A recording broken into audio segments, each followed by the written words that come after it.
Yo les potes, c'est Spanox, j'espère que vous allez bien. On se retrouve aujourd'hui pour une nouvelle vidéo, concernant les entraîneurs qui ont été limogés très rapidement de leur nouveau club. En effet, je vais vous en présenter 5 aujourd'hui. C'est parti.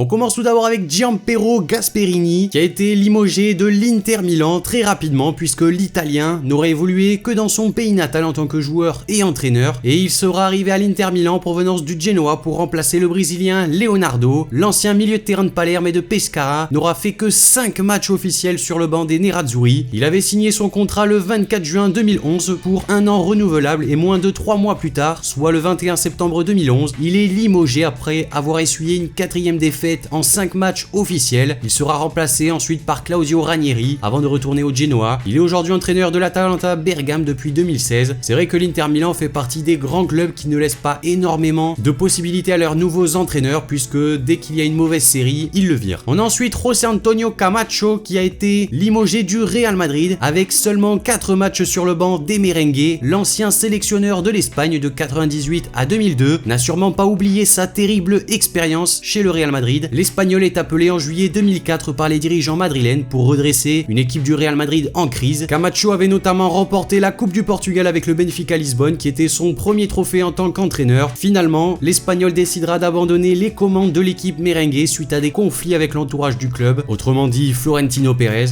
comme d'habitude. Et lors de la saison suivante, José Antonio Camacho n'aura pas retrouvé de club et il restera au chômage jusqu'à son retour au Benfica après le départ de Fernando Santos. Sa dernière expérience a été d'être sélectionneur du Gabon de 2016 à 2018 avant d'être remplacé par l'ancien Lensois Daniel Cousin. On a ensuite André Villas-Boas et le club londonien de Chelsea. Il avait été recruté en juin 2011 par les Blues pour la somme de 15 millions d'euros qui était nécessaire afin de lever la clause libératoire qui le liait au FC Porto. Et Villas-Boas est devenu à cette époque-là l'entraîneur le plus cher de l'histoire du football. Pourtant, le jeune technicien portugais ne réussira pas à s'imposer chez les Blues. Malgré un début de championnat convaincant avec le club londonien, le portugais prendra la porte un an après son arrivée à cause des mauvais résultats. L'entraîneur adjoint Roberto Di Matteo prendra ensuite les rênes de l'équipe et offrira notamment aux Blues la première Ligue des Champions de son histoire. C'est vrai que là, Abramovich n'avait pas vraiment laissé beaucoup de crédit à Villas-Boas puisque la saison suivante, il signera du côté de Tottenham où il obtiendra quand même de plutôt bons résultats. À la fin du mercato estival, il avait notamment réussi à faire venir Hugo Lloris et il disposait d'un effectif assez intéressant avec des joueurs comme Gareth Bale, Jermaine Defoe ou encore Emmanuel Adebayor. Les Spurs termineront toutefois 5e de première ligue et Villas-Boas sera tout de même limogé à la fin de la saison. On enchaîne avec Rafa Benitez. Lorsqu'il était jeune, il était supporter du Real Madrid. Sa première expérience sera d'ailleurs d'entraîner son équipe de cœur. Cependant, ce ne sera pas l'équipe 1 mais la Castilla, l'équipe réserve du Real Madrid. Il continuera ensuite sa carrière en Espagne avec notamment le FC Valence où il remportera la Coupe de l'UEFA en 2004. Il deviendra un des plus grands entraîneurs en signant à Liverpool l'année suivante avec notamment cette victoire en finale de la Ligue des Champions 2005 contre le Milan AC. D'ailleurs, si vous n'avez jamais vu cette finale, je vous invite à aller la regarder. Je pense qu'il doit y avoir une rediff de ce match sur YouTube. Bref, après des passages mitigés à l'Inter et à Chelsea, puis 2 bonnes saisons à Naples, le natif madrilène Rafael Benitez ne pouvait pas espérer mieux en venant s'asseoir sur le banc de touche du Real Madrid en juin 2015. Mais le rêve tournera vite au cauchemar pour l'Espagnol, puisqu'après quelques mois à la tête du club, l'actuel technicien de Newcastle quittera la capitale début janvier 2016 à la suite des mauvaises performances de l'équipe, avec un bilan de 17 victoires, 5 matchs nuls et 6 défaites. Le français Zinedine Zidane viendra le succéder pour ensuite écrire l'histoire du club madrilène. Après, c'est vrai que cet entraîneur-là a eu pas mal de conflits avec les grands joueurs du club merengue, notamment Cristiano Ronaldo qui acceptait pas forcément la façon que Benitez avait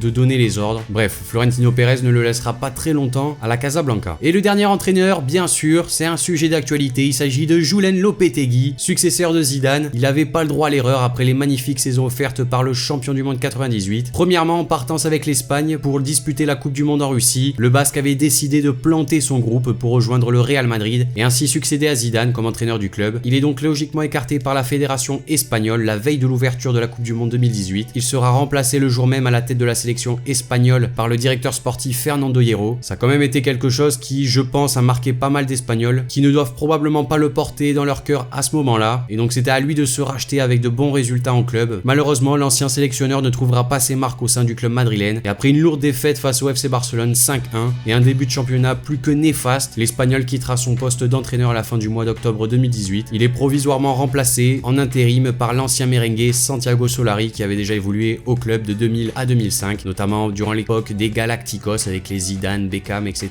On verra ce qu'il apporte au club. Donc voilà les amis, cette vidéo concernant les entraîneurs qui ont été limogés très rapidement de leur nouveau club est maintenant terminée. N'hésitez pas à me dire dans les commentaires ce que vous en avez pensé de cette vidéo. Également, si vous avez d'autres entraîneurs dans ce concept là, n'hésitez pas à me les noter dans les commentaires. Lâchez le like si la vidéo vous a plu, abonnez-vous si c'est pas déjà fait. Et moi je vous dis à la prochaine pour une nouvelle vidéo, c'était Spanox. Allez, salut tout le monde.